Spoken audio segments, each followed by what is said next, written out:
Dans le chapitre 3 et 4 du livre de Deutéronome, nous avons affaire à des objets qui, avant toute chose, établissent les limites. Vous avez un parvis avec un rideau tout autour, puis le tabernacle et les tapis, et cela parle en premier lieu des limites de ce qui provient de Dieu. Ils fixent les limites et disent « Tout ce qui se trouve dans cette étendue est de Dieu, tout ce qui est en dehors n'est pas de Dieu. » Voilà où Dieu commence et où tout le reste prend fin. Vous franchissez le seuil, vous entrez directement en contact avec Dieu et ce qui provient de Dieu.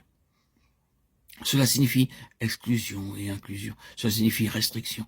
Il s'agit de choses restreintes à Dieu, étroitement liées à Dieu.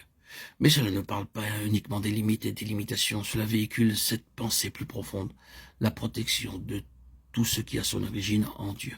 En dehors du plan divin, si un homme s'approche et entre là, c'est la mort pour lui.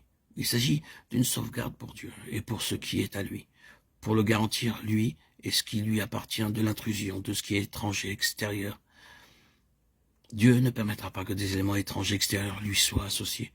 C'est la sauvegarde de sa propre et entière sainteté, de ce qui est de lui-même et celle des hommes. Cela parle en outre des voies de Dieu, car vous constaterez que le parvis est un rideau de fin lin parlant des limites définies, des limitations marquées par la justice divine. Et dans l'enceinte de cette bordure, tout est justice divine. Comment pouvez-vous y pénétrer? Il y a une porte, et cette porte est ornée de bleu, de pourpre, de cramoisi et de blanc. Nous connaissons le symbolisme de ces couleurs et comment elles représentent la constitution du Seigneur Jésus dans sa nature céleste. Le bleu, dans sa royauté, la pourpre, dans sa souffrance, le cramoisi, dans sa perfection humaine, le blanc. Par quel moyen l'homme peut-il entrer en communion avec Dieu? En Christ Jésus, mais sur la base de ce qu'il a accompli. Et c'est l'unique moyen. C'est la nature ou le caractère qui est à la base de l'acceptation, de l'accès et de la communion. Ces rideaux et ces toiles parlent des principes qui gouvernent la vie corporative du peuple de l'Éternel.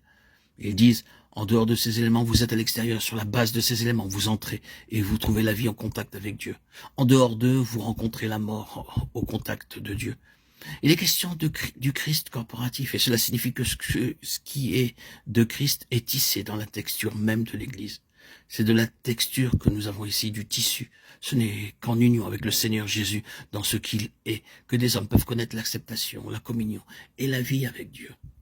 Les détails rendront plus clair tout ceci. On doit seulement commencer avec certains d'entre eux. Prenez le tabernacle même, les tapis par exemple, qui sont au nombre de 10. 10 est le chiffre biblique pour la responsabilité. Ainsi, chacun d'eux mesurait 28 coudées de longueur et 4 coudées de largeur, joints en 2 lots de 5 avec 50 agrafes d'or et 100 lacets bleus. Chacun de ces points est un principe qui gouverne la vie corporative du peuple de l'Éternel.